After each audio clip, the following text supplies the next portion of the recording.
નમસ્કાર વિદ્યાર્થી મિત્રો, એસપીસીસી ધોરણ 12 ભાગ 1 પાઠ નંબર 6 રજૂઆત પ્રેઝન્ટેશનના કૌશલ્યો. રજૂઆત કેવી રીતે કરવી એ પ્રેઝન્ટેશનના કૌશલ્યો કયા કયા છે? તો કે આપણે પ્રસ્તાવનાથી આપણે શરૂઆત કરીશું. વિદ્યાર્થી મિત્રો, માનવી ગમે એટલા સ્વયં કટિબદ્ધ હોય પણ તેને પોતાનો મત, અભિપ્રાય કે યોજના સામે વ્યક્તિઓને સમજાવવાની અને તે માટેની યોગ્ય રજૂઆત અને નિરૂપણ કરવાની જરૂર પડે છે.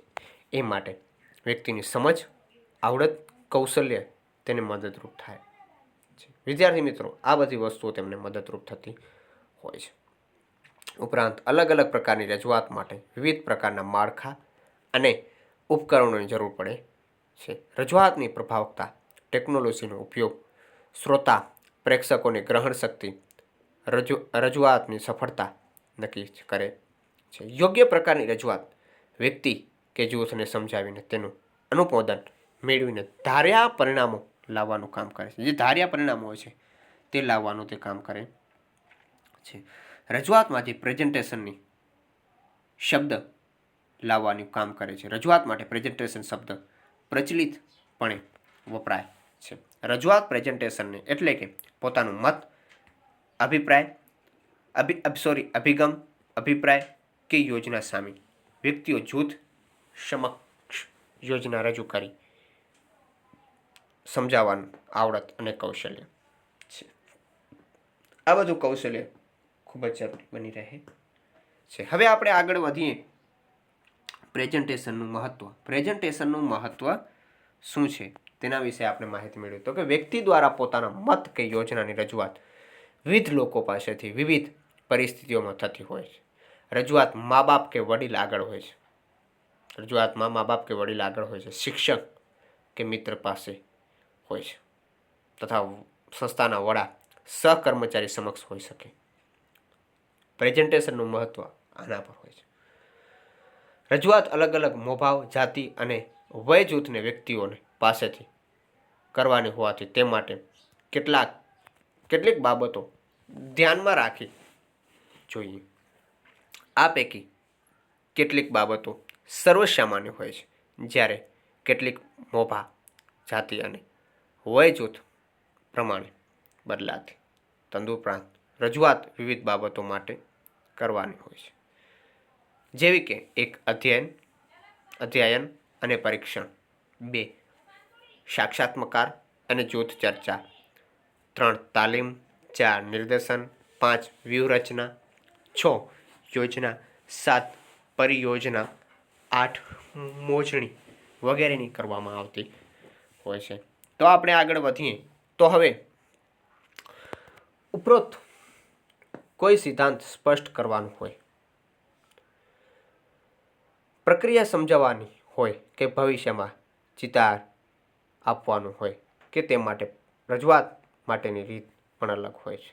આમ રજૂઆત પ્રેઝન્ટેશન દ્વારા એક વ્યક્તિ કે જૂથ ટેકનોલોજી પોતાની આવડત કે કળાનો ઉપયોગ કરી સામી વ્યક્તિ કે જૂથને અસરકારક રીતે સમજાવી શકે છે.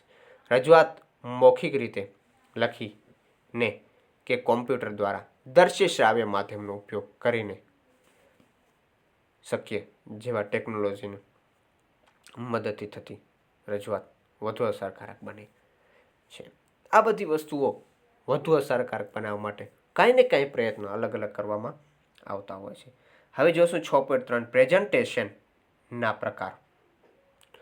તો કે રજૂઆત અભિવ્યક્તિની લાક્ષણિકતાઓ પ્રમાણે પ્રેઝન્ટેશનનું 3 પ્રકાર લાવી શકાય છે. 1. મૌખિક, 2. લેખિત, 3. Power point presentation. હવે મૌખિક માધ્યમોની વાત કરીએ તો રજૂઆત વક્તવ્ય, વિવાદ, સંવાદ, દલીલ સ્વરૂપે કરી શકાય છે. લેખિત માધ્યમોમાં પત્ર, મેમો, દરખાસ્ત, અહેવાલ, નિવેદન, જુબાની, પરિયોજના, વ્યૂહરચના વગેરેનો સમાવેશ કરી શકાય છે.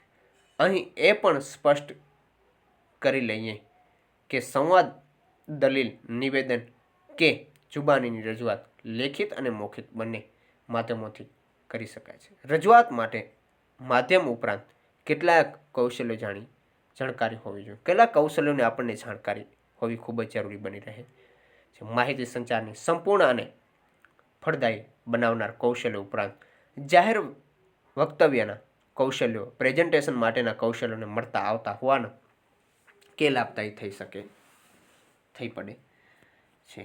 હવે આગળ આપણે ભણીએ તો કે ટેકનોલોજીનો ઉપયોગ કરીને પાવર પોઈન્ટ પ્રેઝન્ટેશન પ્રોગ્રામ દ્વારા મૌખિક અને લેખિત પદ્ધતિનો સમન્વય કરી રજૂઆત કરી શકાય છે. પાવર પોઈન્ટ અને પ્રેઝન્ટેશન દ્વારા પણ તેમનું સંવાદનું કરી શકાય છે. આ પદ્ધતિ અત્યંત વ્યવહારુ અને સરળતાનો ઉપયોગ લઈ શકાય છે.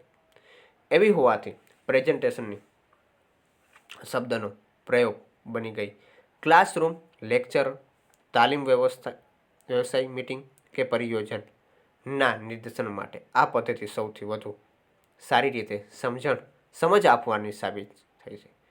પ્રેઝન્ટેશનના પ્રેક્ષકોનું ધ્યાન આકર્ષિત કરવાનું ઉપરાંત રજૂઆતના સચોટપણે અને રસપ્રદ રીતે સમજવાનું કામ કરે છે. રસપ્રદ રીતે આ સમજવાનું કામ કરે છે. પ્રેઝન્ટેશનને સંલગ્ન લખાણ, પ્રતીકો કે ચિત્રો અને પ્રાણ સંચાર દ્વારા માહિતીપ્રદ સ્લાઇડ શો તૈયાર કરી શકાય છે. પ્રેઝન્ટેશનની મદદથી આ શેનો મોટો પડદા ઉપર વધુ લોકોને બતાવી શકાય છે અને છાપેલા સ્વરૂપે હેન્ડ આઉટ તરીકે પણ બધાને વહેંચી શકાય છે.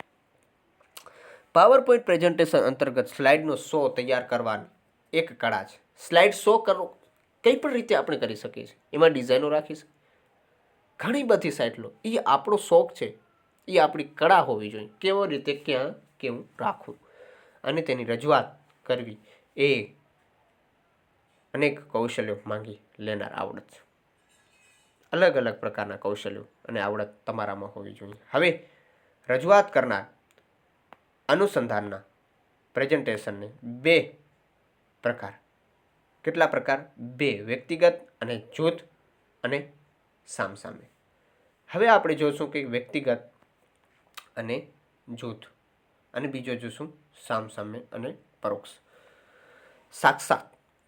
સાક્ષાત્કાર, પરિયોજન, ધંધા વ્યવહારની રણનીતિ કે વ્યૂહરચના માટે વ્યક્તિગત અને જૂથ ચર્ચાનું સ્વરૂપ રજૂઆત કરવાનું રહે છે.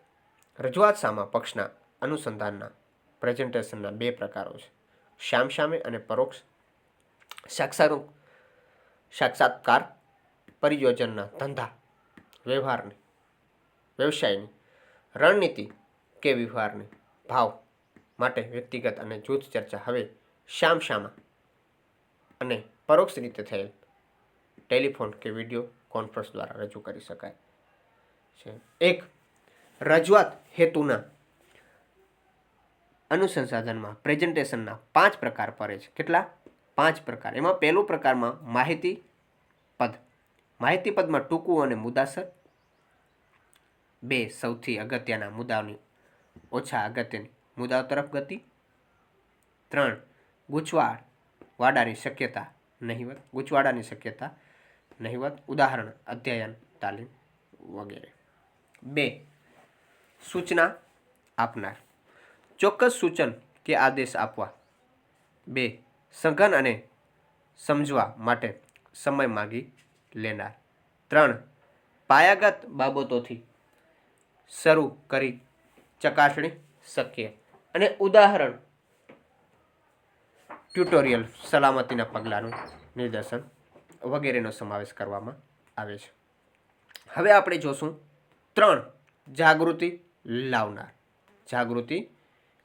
એમાં અનુમોદન આપી નિર્ણય પગલાં લેવાનું પ્રેરણા, યોગ્ય ભાષા પ્રયોગ, પ્રભાવશાળા વ્યક્તિત્વ અને ઉત્સાહપૂર્વકની ચર્ચાની મજબૂત બને છે. કથા, વાર્તા કે વાસ્તવિક જીવન પ્રયોગોના નિરૂપણનું જીવંતમાં બને. ઉદાહરણ, સંત મહાત્માનું, ગુરુવાણી, શિક્ષકોનું પ્રેરણાદાયી વ્યક્તિત્વ વગેરે. અને 4, ચોથો પોઈન્ટ છે દલીલ દ્વારા વાત ગળે ઉતારનાર.